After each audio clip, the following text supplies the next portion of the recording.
Chapter 16. When David had gone a short distance beyond the summit, there was Zaba, the steward of Mephibosheth, waiting to meet him. He had a string of donkeys saddled and loaded with 200 loaves of bread, 100 cakes of raisins, 100 cakes of figs, and a skin of wine. The king asked Zaba, "Why have you brought these?" Zaba answered, The donkeys are for the king's household to ride on. The bread and fruit are for the men to eat, and the wine is to refresh those who become exhausted in the desert. The king then asked, "Where is your master's grandson?" Ziba said to him, He is staying in Jerusalem, because he thinks, Today the house of Israel will give me back my grandfather's kingdom. Then the king said to Ziba, "All that belonged to Mephibosheth is now yours." I humbly bow. Ziba said. May I find favor in your eyes, my lord the king.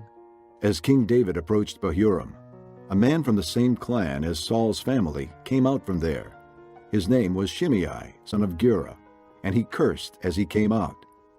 He pelted David and all the king's officials with stones, though all the troops and the special guard were on David's right and left.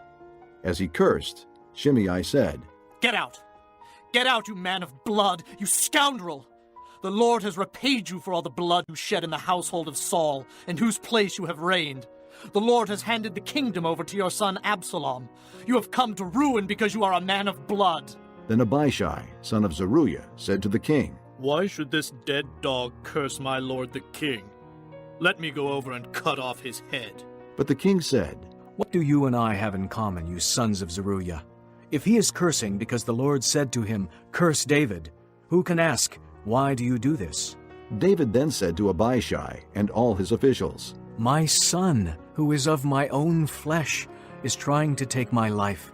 How much more then this Benjamite? Leave him alone. Let him curse, for the Lord has told him to. It may be that the Lord will see my distress and repay me with good for the cursing I am receiving today." So David and his men continued along the road while Shemei was going along the hillside opposite him, cursing as he went, and throwing stones at him and showering him with dirt. The king and all the people with him arrived at their destination exhausted, and there he refreshed himself. Meanwhile, Absalom and all the men of Israel came to Jerusalem, and Ahithophel was with him. Then Hushai the Archite, David's friend, went to Absalom and said to him, "Long live the king! Long live the king!" Absalom asked Hushai, "Is this the love you show your friend? Why didn't you go with your friend?" Hushai said to Absalom, No. The one chosen by the Lord, by these people, and by all the men of Israel, his I will be, and I will remain with him. Furthermore, whom should I serve? Should I not serve the son? Just as I served your father, so I will serve you. Absalom said to Ahithophel. "Give us your advice. What should we do?" Ahithophel answered, Lie with your father's concubines, whom he left to take care of the palace.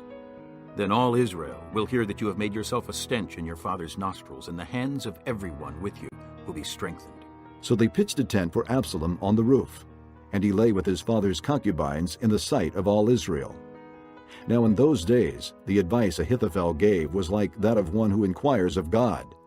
That was how both David and Absalom regarded all of Ahithophel's advice.